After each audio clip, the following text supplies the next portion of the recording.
m'appelle Paul Plantif. Je vous accueille aujourd'hui pour animer la table ronde sur le zéro déchet, une mission impossible. Je suis entouré du coup de Élise, Jules, Vincent et Hichem pour aborder cette thématique-là. Donc moi je travaille pour une association environnementale qui s'appelle Aremax, qui est l'acronyme pour l'Association pour le respect de l'environnement lors des manifestations culturelles et sportives. J'accompagne du coup les organisateurs d'événements à la réduction des déchets et donc j'ai un petit passif pour vous parler du zéro déchet dans l'événementiel et donc je suis entouré de Élise. Élise, je vais te laisser te présenter. Bonjour, je suis Élise Legris, la directrice des opérations de Green Événements, qui est un cabinet de conseil spécialisé en événementiel et en RSE. Jules. Bonjour, je m'appelle Jules Salvignol, je représente la société Gift for the Planet et on récupère tous les matériaux qui sont habituellement jetés sur les événements.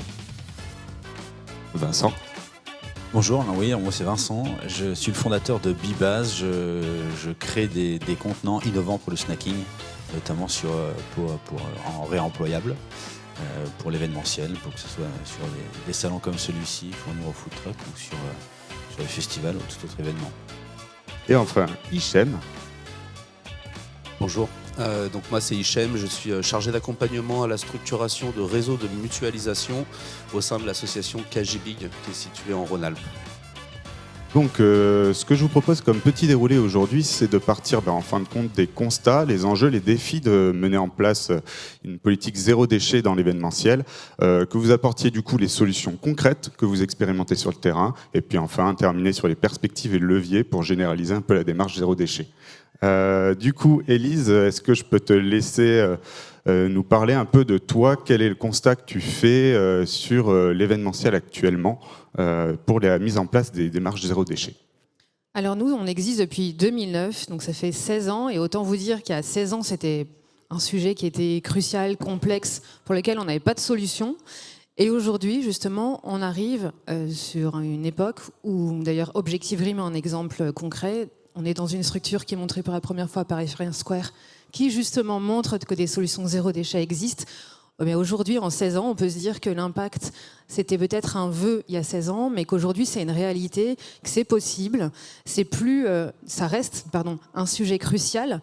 Mais nous, notre rôle, quand on est dans un cabinet de conseil, c'est à la fois de vous faciliter, de trouver des solutions, comme on a ici autour de la table avec les intervenants, merci, j'ai découvert certains. Donc ça, c'est super chouette.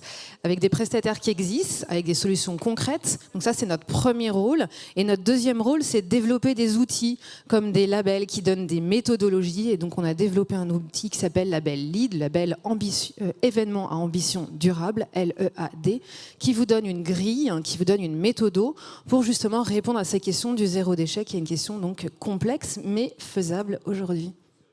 Super. Et du coup, quand un organisateur vient vers toi, quels sont les blocages que tu peux voir dès la première rencontre? Aujourd'hui, de mon point de vue, il n'y en a plus en fait. Il n'y en a plus puisque les solutions, elles existent. S'il n'y avait pas de solution, je pourrais dire ok, Paul, il y a des blocages, mais je ne crois pas. Entre la question du réemploi, de la réutilisation, de la mutualisation, on n'est plus dans une situation où il y a des blocages. En revanche, est-ce qu'il y a une absence de communication ou est-ce qu'on n'a pas suffisamment de visibilité sur les solutions qui existent? Peut-être, mais pour moi, il n'y en a pas. Ok. Jules, je vais te laisser prendre la parole pour présenter un peu plus ta structure et puis nous faire un peu le constat de toi. Qu'est-ce que tu vois dans l'événementiel actuellement? Pour parler du constat, dans un premier temps, moi j'ai travaillé pendant 2 ans en agence événementielle. J'organisais des salons, notamment sur les grosses villes comme Villepinte, donc des salons assez conséquents. Et c'est à force de voir des démontages dans l'événementiel, pour ceux qui connaissent, vous avez sûrement vu le nombre de déchets qui sont jetés directement à la benne, sans aucune traçabilité, sans connaître le devenir de ces matériaux. On peut penser par exemple à la moquette, la signalétique, la scénographie. Qu'est-ce que ça devient après un événement, à part le fait que ça soit jeté à la benne? C'est la question que je me suis posée, et c'est exactement comme ça qu'est née l'idée de Gift for the Planet. Et en fait, on se rend compte du coup qu'il y a une vraie volonté de la part des organisateurs de changer cette problématique, grâce notamment aux normes qui existent de plus en plus donc ISO 20121 dans l'événementiel. Et nous, ce qu'on fait, c'est qu'on va récupérer ces déchets-là, on va les redistribuer à des associations ou à des porteurs de projets qui, eux, vont les transformer après l'événement. Et quelques semaines après l'événement, on va vous envoyer ce que sont devenus ces matériaux. Donc on va vous envoyer des photos, des vidéos des associations, de la moquette transformée, par exemple, du Forex, etc., etc. On va également vous envoyer des bilans carbone de toute la prestation, parce que chaque matériau a un poids carbone. Et ce poids est pesé avant même de rentrer dans le camion.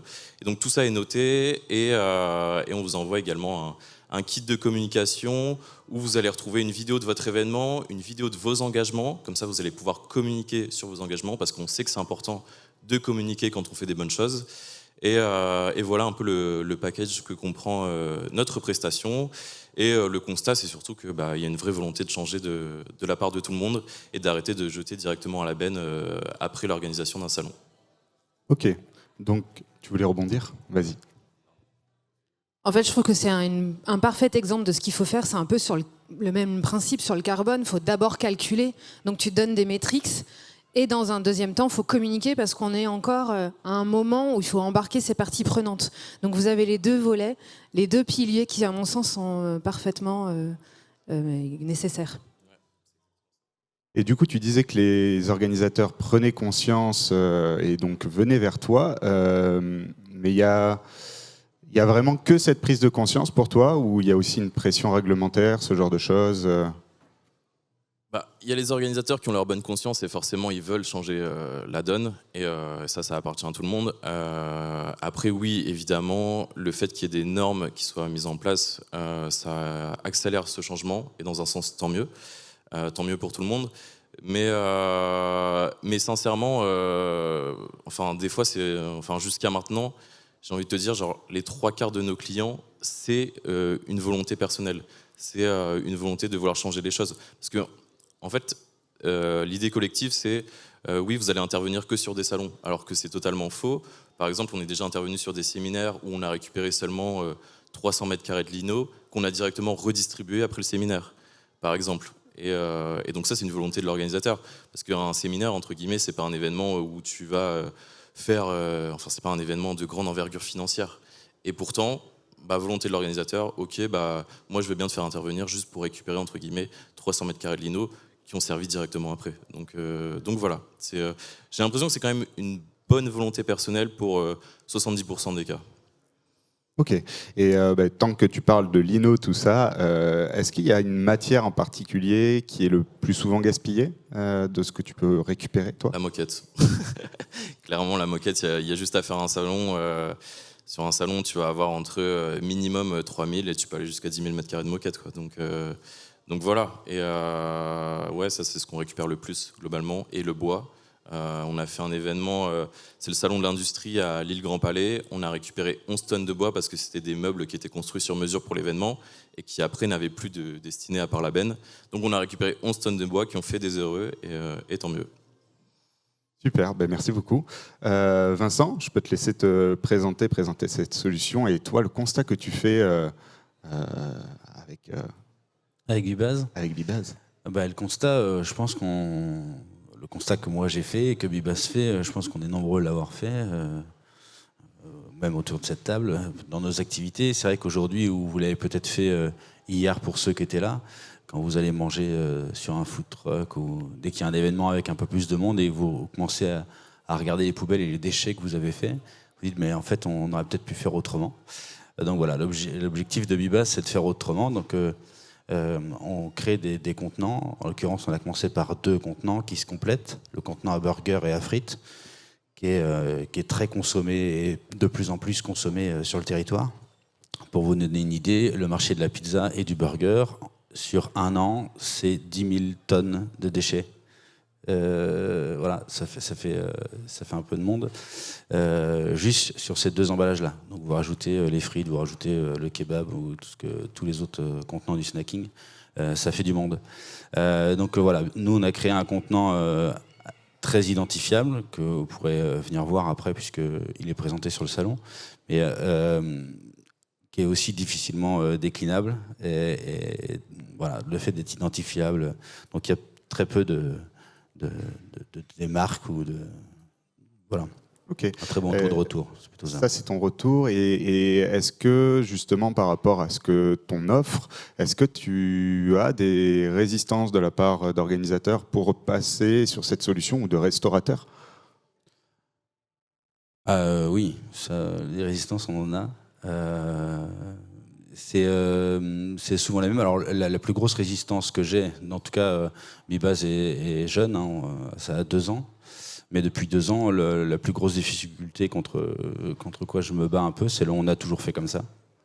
Voilà, c'est souvent ce qu'on me dit, bah oui, mais on a toujours fait comme ça et ça marche très bien. Voilà.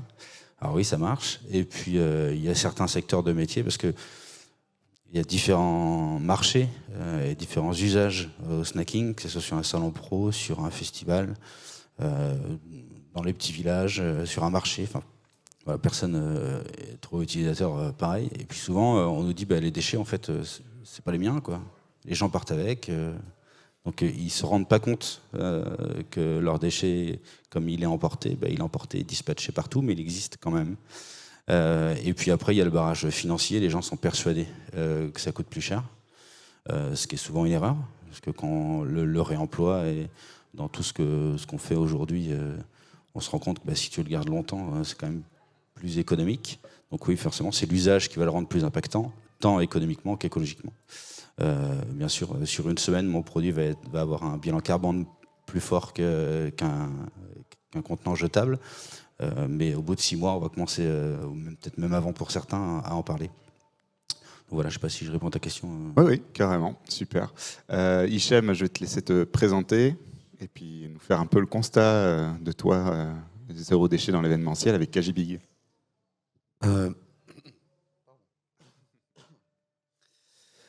Du coup, donc Hichem, nous, l'association Kajibig existe bon an mal an depuis une 20aine d'années. Ça a commencé comme un collectif de techniciens qui se prêtaient à échanger du matériel et qui s'est structuré à partir du milieu des années 2010, on va dire 2015-2016, pour se spécialiser vraiment sur un modèle économique de mutualisation. Donc on a beaucoup travaillé dans cette direction-là. C'est vrai qu'à la base, notre démarche n'avait pas foncièrement vocation à être écologique. Au début des années 2000, ça serait mentir que de dire que notre préoccupation première était de diminuer la consommation de ressources. C'est un constat qui a été pris par la suite et c'est ce qui nous a amené à nous spécialiser sur ce modèle économique. La vocation d'un modèle économique, parce que ça a été un petit peu suggéré par Vincent, c'est que toute initiative, pour être pérenne, doit être équilibré économiquement parlant. Et c'est souvent un petit peu l'angle mort d'une démarche écologique où on va mettre vraiment foncièrement l'accent sur la ressource, le bilan carbone, avec des actions, mais il va falloir penser très très rapidement à comment on pérennise ces actions et comment on construit un modèle économique autour de ces actions pour pérenniser nos initiatives. L'idée étant évidemment que le meilleur moyen de tenir les objectifs à 2050 vis-à-vis de nos diminutions de gaz à effet de serre serait de tout arrêter, puisque la première fois et la seule fois où on a été à peu près dans les clous, c'était en 2020, pendant la crise du Covid, sur le confinement. Entre-temps, la diminution des gaz à effet de serre, en fait, elle n'a pas été magistrale. Aujourd'hui, on est quand même sur un objectif où il va falloir diviser par 5 nos émissions de gaz à effet de serre en 25 ans, ce qui pourrait avoir un enjeu assez prégnant sur un truc tout con, c'est-à-dire le fait de travailler, de gagner un petit peu d'argent et de le mettre en commun, du coup, à travers les cotisations, etc., pour avoir un peu des services publics, tout ça. Donc l'idée de Kajibig a été vraiment de travailler ce modèle économique et de créer un système qui permette à la fois de générer de la valeur ajoutée tout en économisant des ressources. Donc à partir de là, on a travaillé vraiment sur un système de points, c'est-à-dire que Kajibig aujourd'hui, grâce à ce système de points, redistribue 70% de la valeur ajoutée qui est créée par le parc de matériel commun. Okay ? Donc le parc de matériel commun, ça veut dire qu'on va travailler vraiment sur l'optimisation des ressources existantes sur le territoire, les mettre à disposition de notre écosystème, et donc ils vont se partager ces ressources, ce qui va éviter finalement de consommer de la ressource extérieure. Et grâce au système de points, on vient en contradiction de l'effet rebond, puisque les points, cette valeur ajoutée qui va être redistribuée à notre écosystème, n'est utilisable que sur le territoire et sur le parc de matériel qui a été mis en commun. J'ai pas du tout. Si, j'ai bien présenté du coup, mais il n'y avait pas de question. En fait, je me disais, j'ai pas répondu à la question, mais du coup, j'ai bien présenté Kajibig. Tout à fait. Et est-ce que toi, tu as du coup constaté une certaine réticence vis-à-vis des organisateurs à partager ce parc, à essayer d'entrer dans cette mutualisation, parce que la mutualisation, c'est tout nouveau. Tu en parles pendant des heures et vous menez de grosses actions pour faire bouger tout ça. Est-ce que tu peux détailler un peu Alors ouais, je peux. Alors pour commencer par le travail de fond qu'on fait, parce qu'on en est super fiers, et après j'irai sur les réticences. Donc on a organisé dès 2021 les Journées nationales des acteurs de la mutualisation, qui avaient vocation vraiment à aller définir la mutualisation avec les acteurs au national qui participaient à cette dynamique. Ça nous a amené finalement jusqu'au ministère de la Culture du coup l'année dernière, et on est allé chercher vraiment des évolutions réglementaires. C'est-à-dire qu'en fait aujourd'hui on a un système économique qui est comptable, fiscal, qui est basé vraiment sur la propriété des actifs, quand on parle des activités économiques, et sur le transfert de propriété de ces actifs. Donc du coup, à partir du moment où on met en commun un actif, lorsqu'on a une structure économique, il y a tout un tas de problématiques comptables et fiscales, du coup, qui sont vraiment pas pensées dans la loi, y compris vis-à-vis des collectivités territoriales. C'est-à-dire qu'en fait, le premier acteur de la mutualisation d'un territoire, de toute façon, c'est une collectivité territoriale. Par définition, une collectivité territoriale, c'est une mise en commun de ressources des habitants, et du coup un usage partagé de ces ressources par les habitants via le mutualisateur qu'est la collectivité territoriale. Donc, et là-dessus, en fait, il y avait tout un tas de processus totalement inexistants. Comment être copropriétaire d'une ressource avec une collectivité territoriale, par exemple. Du coup, donc là, on allait chercher des solutions réglementaires autour de ça.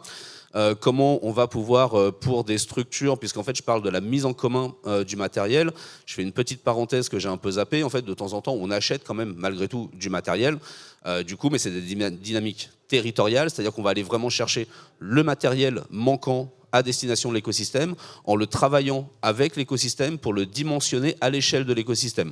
Donc ça va éviter d'aller acheter du matériel inutile, par exemple, et ça va surtout permettre d'avoir une offre très robuste, puisqu'elle est véritablement constituée par ceux qui vont s'en servir et co-investie par ceux qui vont s'en servir. Et donc là, je ferme la parenthèse, je reviens sur les aspects réglementaires. On comprend assez rapidement que pour des structures économiques, mettre en commun des ressources financières pour acquérir un prorata d'actifs, je ne sais pas s'il y a des admins ou des comptables dans la salle, du coup c'est vite assez galère en termes d'amortissement. Ce n'est pas prévu par la loi. Donc on est allé chercher vraiment ces évolutions.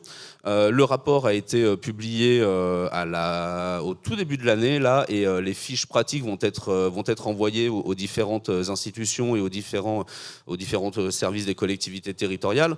Donc du coup on va pouvoir aller lever ces freins justement qui sont des freins réglementaires, comptables, fiscaux, qui peuvent paraître un petit peu techniques et un peu simplets, mais qui sont véritablement les freins qu'on a connus au début.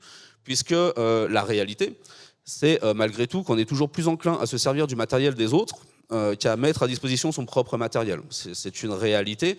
Et donc au début, la problématique qu'on avait, c'est qu'on avait beaucoup de gens qui nous appelaient pour venir utiliser le matos, mais on n'avait pas beaucoup de matos. Voilà.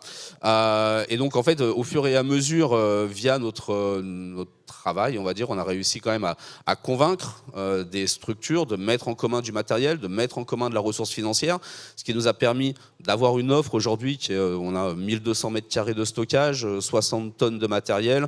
On travaille avec 200 contributeurs utilisateurs à l'échelle de notre territoire. On déborde un petit peu sur 2-3 autres territoires, mais c'est marginal. Et du coup, aujourd'hui, on a une offre qui permet de travailler avec le secteur culturel de manière très pragmatique et très forte. Là, on est en train de préparer les Nuits Sonores, par exemple, plus gros festival électro d'Europe.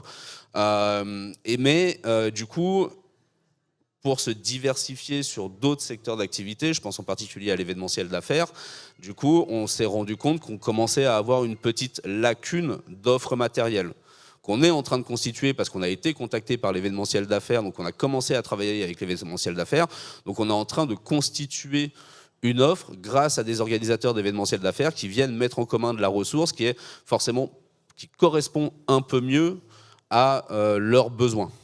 Voilà, et donc en fait, le frein majeur qu'on a, nous, c'est, puisque la mutualisation, c'est avant tout la contribution, le fait de mettre en commun, c'est extrêmement difficile de pouvoir servir des utilisateurs tant qu'on n'a pas des contributeurs qui viennent mettre en commun cette ressource. Merci beaucoup pour ces explications. Élise, est-ce que tu peux du coup nous parler un peu de... on parlait pas mal de réglementation ici. Quelles sont un peu les nouveautés réglementaires qui se posent à nous et comment vous arrivez maintenant à accompagner sur tout ça pour, avec un exemple concret peut-être, nous expliquer un peu cette démarche zéro déchet. Oui, je ne sais pas si c'est très sexy, les exigences réglementaires un matin alors qu'il fait beau et qu'on entend les oiseaux. Donc je vais peut-être pas faire un développement sur le sujet. Il faut quand même avoir en tête plusieurs points. D'abord, la loi AGEC, qui date de 2020, a quand même insufflé pas mal de changements aussi dans le monde corporate et de l'événementiel, mais c'est pas propre à l'événementiel, bien sûr, la loi AGEC, mais la fin de l'usage du plastique, la lutte contre l'obsolescence, bref, il y a plein de sujets, la réutilisation, le réemploi, le gaspillage alimentaire, la préservation des ressources, et comment est-ce qu'on communique, puisqu'il y a finalement 5 piliers autour de la loi AGEC qui sont extrêmement importants. Tout à l'heure, je le disais, il faut absolument communiquer. Mais ce que je relève, puisque je voulais rebondir sur ce que disait Jules tout à l'heure, il y a quand même beaucoup de freins psychologiques, il y a des biais. On se dit que non, c'est pas possible. C'est comme tout à l'heure, je parlais avec des étudiants, on parlait du handicap et de l'accessibilité d'un événement. 80% du handicap est invisible. Oui, mais il n'y a pas d'handicapé sur mon événement. Bah oui, mais en même temps, 80% du handicap est invisible. Donc que fais-tu ? Donc oui, il y a des biais psychologiques, il y a des biais sur la conception. Mais quand on applique une méthodologie très concrète, très simple, à savoir, ok, je conçois mon événement, quels sont les entrants finalement de mon événement, comment est-ce que je conçois ma scénographie. Il y avait une superbe table ronde sur ce sujet hier que je vous invite à regarder en replay. Justement, on peut vraiment aller sourcer auprès des matériothèques, on peut le regarder dans la seconde main, ce qui existe, pour concevoir différemment. En revanche, il faut appliquer une méthodologie. Donc, quels sont les entrants ? Quand je fais ma liste des entrants, finalement, quelle est la fin de vie de ces éléments ? Est-ce que je les refuse ? Est-ce que je les conserve, je vais les remployer ? Est-ce que je fais faire de la location ? Est-ce que je fais appel à Gift for the Planet pour finalement du réemploi ?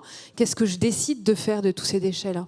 Donc moi, j'ai plutôt envie d'axer sur cette méthode et de se dire que y a des référentiels, il y a des outils qui existent. D'abord, je comptabilise. Ensuite, je me pose la question de ce que j'en fais. Ensuite, je refuse. Par exemple, les produits à usage unique. Nous, grâce au label LEED, dont je vous parlais tout à l'heure, le pilier du label LEED, un des piliers, du moins le numéro 1, c'est l'ambition zéro déchet. Ensuite, il y a l'ambition bas carbone et l'ambition impact social positif. Sur l'ambition zéro déchet, il y a 4 leviers. D'abord, je mesure, je répertorie. Ensuite, je me pose la question de ce que je fais de cet objet-là. Ensuite, peut-être, je refuse les produits à usage unique et je me pose la question des biodéchets, qui est une réglementation, d'ailleurs qui est même applicable pour les citoyens depuis le 1er janvier 2024, où on est obligé de trier ces déchets. Mais les méthodologies, en fait, elles permettent d'avoir des avancées. Je vous donne un exemple très concret. Il y a un assureur qui a fait appel à nous, qui voulait se faire labelliser, et qui, à partir du moment où est rentré dans une démarche de labellisation, a complètement changé sa scénographie. J'ai un peu challengé, je lui ai dit oui, ton fond de scène avec ta bâche, t'es sûr, ok, c'est moins cher, mais... Et au final, on a mis des écrans, on a trouvé des solutions, on a trouvé des alternatives. Pour l'événement de l'ADEME, du Grand Défi écologique, c'est pareil. Là, pour le coup, c'est à partir d'une ressourcerie que la scénographie a été pensée, et puis c'en est encore un cran plus loin, puisque la scénographie a évolué entre le jour 1 et le jour 2, mais qu'avec des matériaux qui étaient déjà existants. Donc moi, je suis plutôt optimiste. Je me dis que demain, il y aura des métiers qui vont émerger. Déjà, avec RMAX, vous avez des métiers qui existent avec finalement des personnes qui trient, qui aident à l'information, qui font à la fois le tri et la sensibilisation. Moi, je pense qu'il va exister des nouveaux métiers en logistique, en matériothèque, justement pour répertorier, pour aller voir ces gisements qui existent. Parce qu'aujourd'hui, il y a beaucoup d'initiatives dans les ressourceries du point de vue local, mais on n'a pas une vision et on n'a pas un maillage qui est encore suffisamment établi. Mais qui sait, le shift va bientôt arriver. Hicham, tu voulais rebondir ?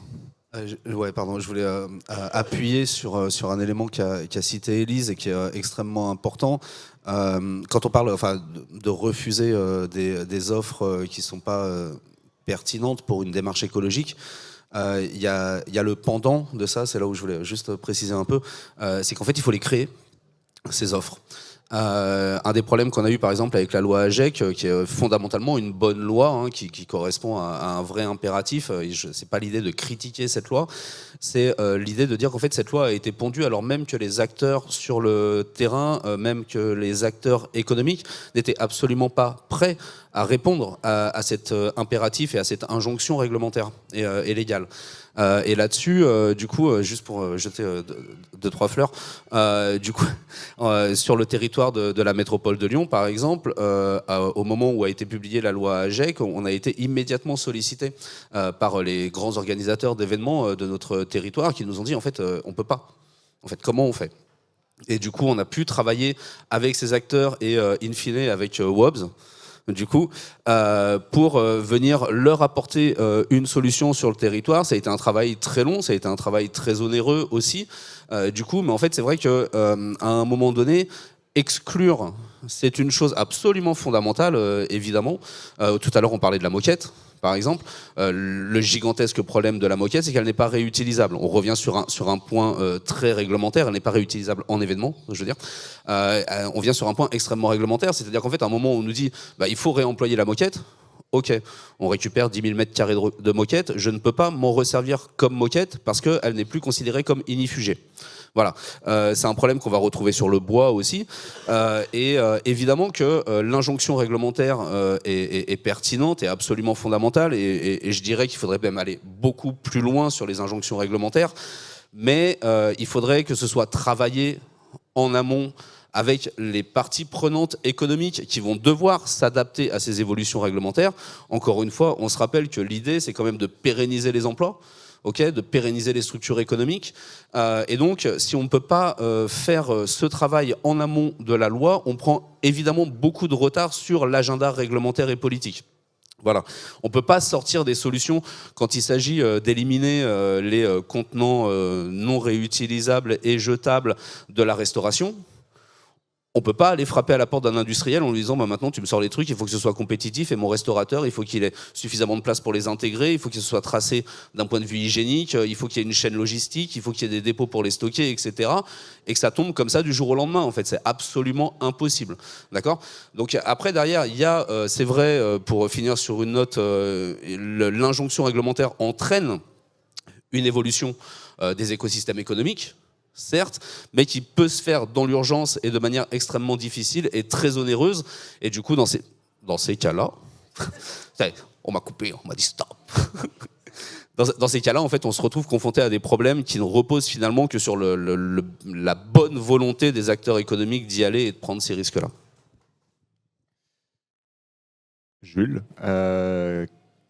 tu peux nous présenter justement avec ce cadre réglementaire, tout ça, et nous montrer un peu, nous donner un exemple concret de comment ça se met en application pour toi.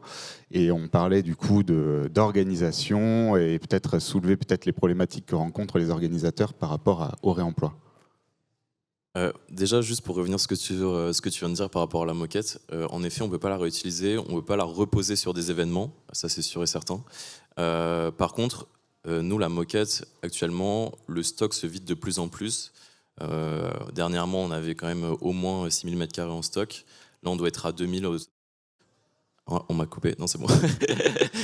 Là on doit être à 2000 au total parce qu'on a 4000 qui sont partis dans d'autres projets. Par exemple dans le bâtiment, quand vous avez besoin de protéger les sols parce que vous êtes en train de peindre des murs ou des choses comme ça, on va être sollicité par des associations qui retapent par exemple des tiers-lieux pour récupérer cette moquette et s'en servir en tant que protection. Elle va également servir en termes de décoration. Là récemment sur un autre événement à Lille où ils ont plaqué de la moquette au mur juste en termes de déco et pas en termes d'utilité de moquette posée. Donc voilà, la seconde vie existe pour la moquette, mais en effet, on ne peut pas la poser sur le sol. Et la question c'était, pardon, excuse-moi, je me suis perdu. Non, mais je vais peut-être même changer un peu.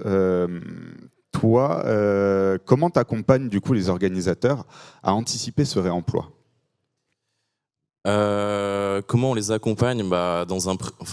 Les étapes clés, la première étape, ça va être de faire un inventaire de ce qu'on a à récupérer sur l'événement.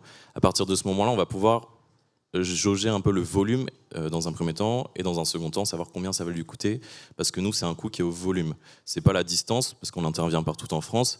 Je vais vous donner un exemple. Si on intervient sur Marseille, on va prendre les camions sur Marseille pour pas impacter le bilan carbone. On va prendre nos gars sur Marseille.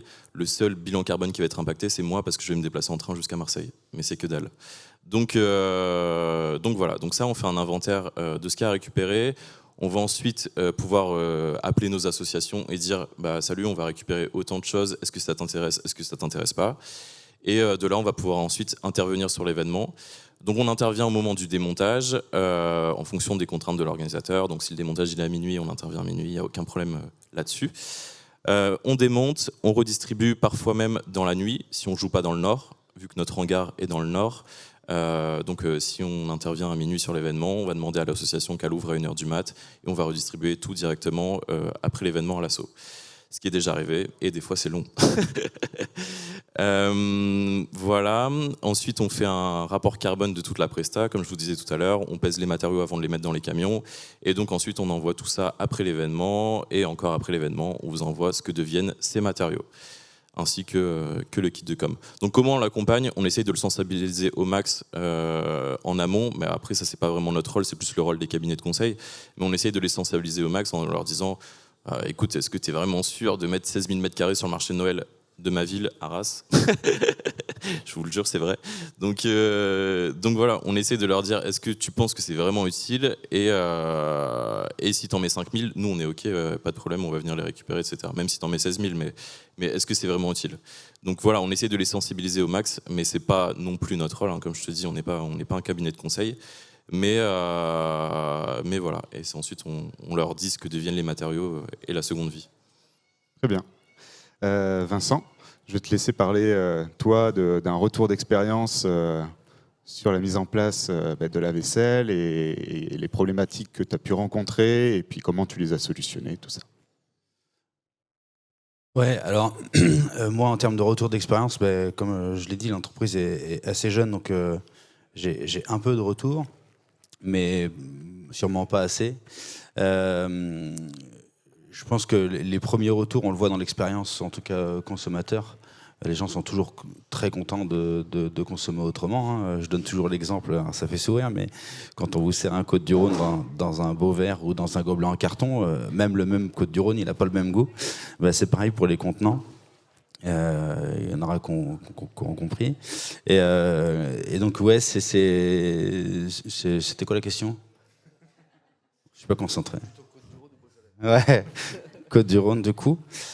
Non, la question, du coup, c'était les mises en place. Les freins. Exactement. Les freins mis en place, et toi, comment tu le mets en place avec un organisateur ou avec un restaurateur? Aujourd'hui, comme le disait Hicham, c'est qu'il y a tout n'est pas en place. Comme le disait Élise, il y a plein de métiers qui se mettent en place et qui vont se créer et qui se créent encore aujourd'hui.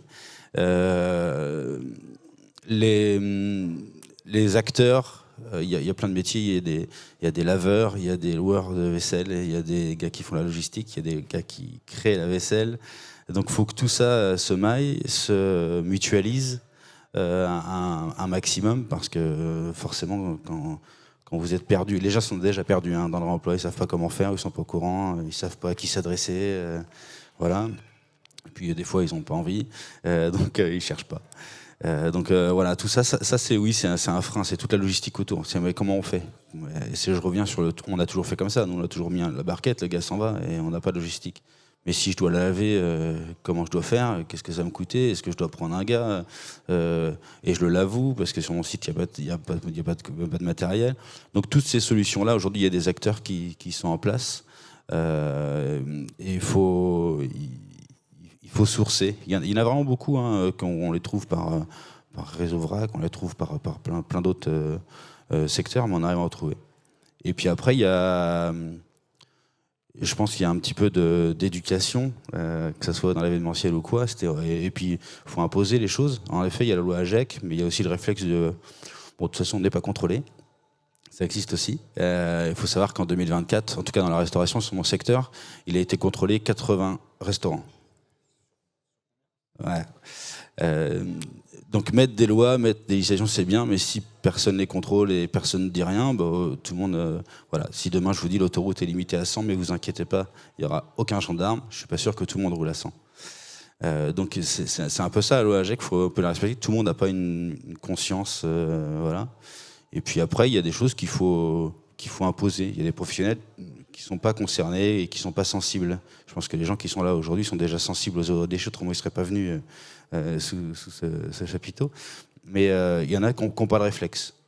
Le responsable du café ici, pour ceux qui ont été prendre un café, je pense pas qu'ici, en termes de logistique et d'organisation, nous mettre une tasse en porcelaine lavable et changer beaucoup sa logistique. Et je pense pas que les gens ici vont repartir avec une tasse. Donc il n'y a pas de consigne à mettre une tasse, voilà, dans un restaurant. Les tables sont devant, donc voilà. Là, il y a la responsabilité de l'organisation. Hein. Typiquement, il dit écoute, est-ce que tu peux virer ça? Ils vont dire oui en plus. Sinon, ils n'ont pas de choix. Tous les acteurs, le food truck, pareil, et ainsi de suite. C'est-à-dire qu'on dit nous, on aimerait bien travailler comme ça.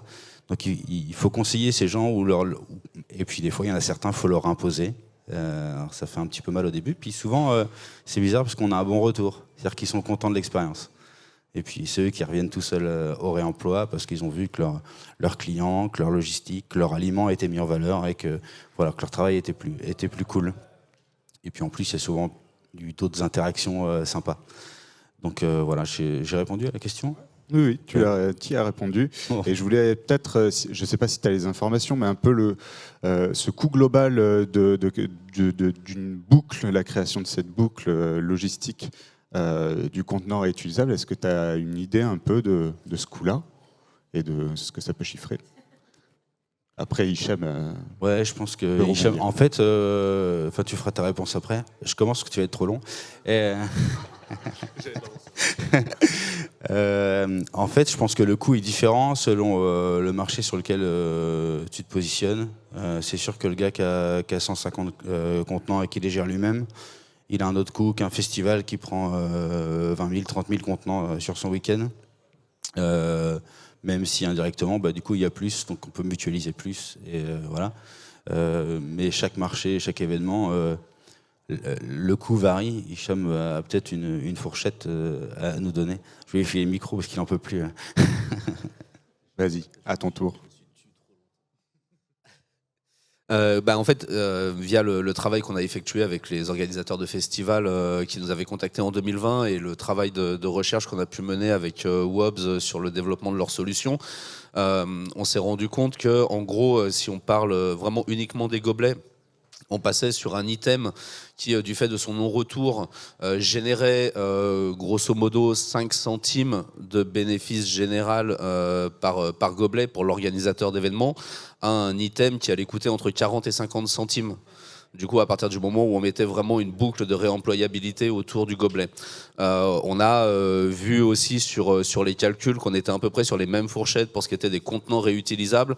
Encore une fois, si je suis vraiment focus sur la dynamique festival, qui est celle que je maîtrise le mieux, je ne vois pas pourquoi ça serait différent vis-à-vis de l'événementiel d'affaires, qui est finalement un festival un peu moins festif. Sans critique, hein. mais du coup en fait on est à peu près dans ces fourchettes là.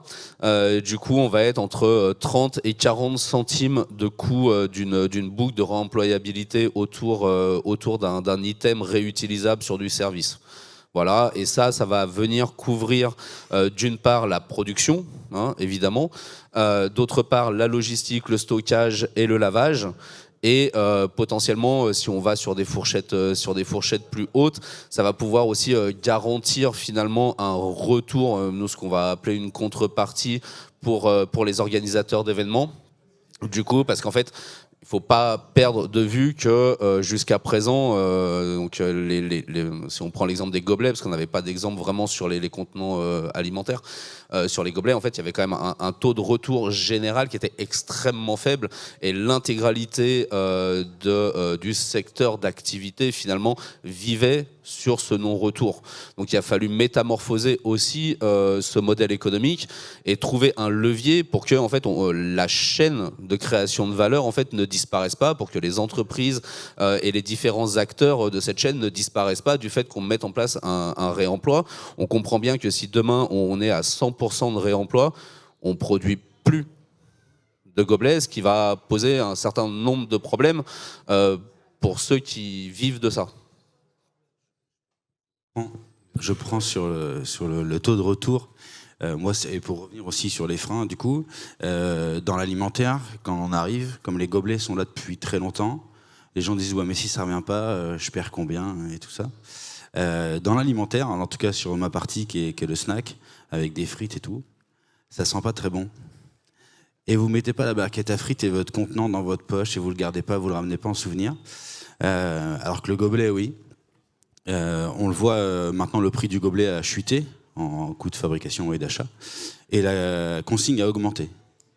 Je pense qu'il y a aussi le fait que les organisateurs d'événements ont compris que le gobelet était une vraie manne des rémunérations et n'avaient pas forcément, pas tous en tout cas, ça y est, ça commence un petit peu à changer, mais c'était devenu le nouveau goodies du festival, le nouveau goodies, voilà, quand on entend un des plus grands festivals de France et un de ses partenaires dire on a rendu ce festival plus impactant et qui mettent 23 et 24 juin 2024, on se dit comment il va être employable.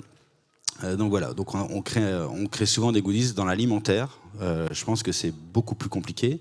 80% de l'usage aujourd'hui des Bibaz se font sans consigne. J'ai fait un événement, le plus gros festival food truck la semaine dernière dans le 86, et il y avait un food truck qui avait mes contenants. Sur 4 jours de festival sur des services qui ont duré très très longtemps, puisque ça commençait à 11h du matin et ça terminait à 11h du soir. J'ai perdu sur 4 jours 17 barquettes à frites, et je pense que c'est même d'autres food trucks qui les ont pris plutôt en échantillon pour voilà, et 3 contenants à burger, enfin 3 bases, puisque si vous voulez, enfin voilà. Donc sur les contenants à burger, quand vous pouvez rien faire du tout, j'ai un taux de retour très très fort. Et je pense que sur le gobelet, il faut aussi entrer dans cette démarche du gobelet moche que certains font et pas identifiable ou quoi. Voilà. C'est gratuit, ce sera un café. Mais c'est important de rentrer dans cette démarche on veut faire du réemploi, on veut pas faire de marketing. Dans l'événementiel, c'est très marketé, sur que ce soit du tour de cou au gobelet, au machin, un truc. Donc il faut rentrer dans cet effort, ouais, je pense. Bah, super, merci pour ta réponse. Élise, on a parlé un peu de changement de comportement. Comment toi, tu apportes ce changement de comportement auprès des organisateurs? Comment tu accompagnes ce changement? Est-ce qu'il n'y a que les organisateurs à toucher? Est-ce qu'il y a aussi les prestataires? Est-ce qu'il y a le public? Comment vous envisagez ça, vous? Comment vous le mettez en place? Alors, je ne vais pas répondre à ta question. Je vais déjà avoir... Et j'ai envie d'être sur une note positive ce matin. Je ne sais pas si vous écoutez France Inter, il y avait Yo Clément qui faisait une chronique sur le plastique et qui disait que cette année, sur les plages, il y aurait un peu moins de plastique. Voilà, je vous le partage parce que j'avais d'autres chiffres qui dataient de 2006 qui disaient que 99% des ressources en 42 jours, c'est à la benne. Donc, je n'avais pas envie de rester sur un truc négatif. Je voulais vous partager justement, à l'aune de nos vacances d'été, cette bonne nouvelle que grâce à la réglementation, mine de rien, on trouve moins de plastique sur nos plages et ça, c'est quand même une bonne nouvelle. Pour répondre à ta question, eh bien, on met en place des méthodologies. Alors, je crois qu'on n'a plus beaucoup de temps, mais le LEED, justement, le label LEED, permet de mettre en place une méthodologie.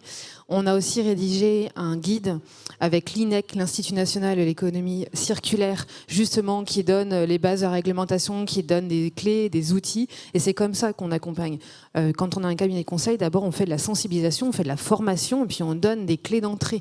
Et puis, on source des solutions à impact. Et le label, justement, nous permet de mettre en valeur ces solutions à impact. On a envie de choses concrètes, tangibles. En plus, il y a un certificateur tiers indépendant qui vient de rendre opposables les résultats. Et donc, ces impacts concrets, on peut les communiquer, ce qui permet d'embarquer toute la chaîne de valeur.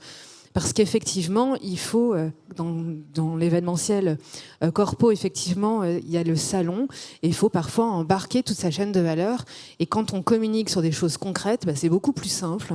Et il faut d'abord commencer par ça, et puis ensuite, on pourra essaimer, et je pense que si vous connaissez la théorie du 10%, au bout d'un moment, eh bien, on va atteindre ce point de bascule. En tout cas, je pense qu'autour de la table, on est tous convaincus sur ce sujet-là.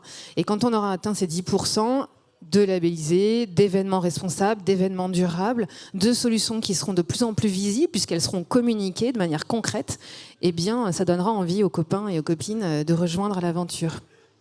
Super, écoutez, je trouve que c'est une bonne conclusion pour clôturer cette table ronde. Je vous remercie à vous pour votre intervention et vous pour votre écoute. Et puis à bientôt.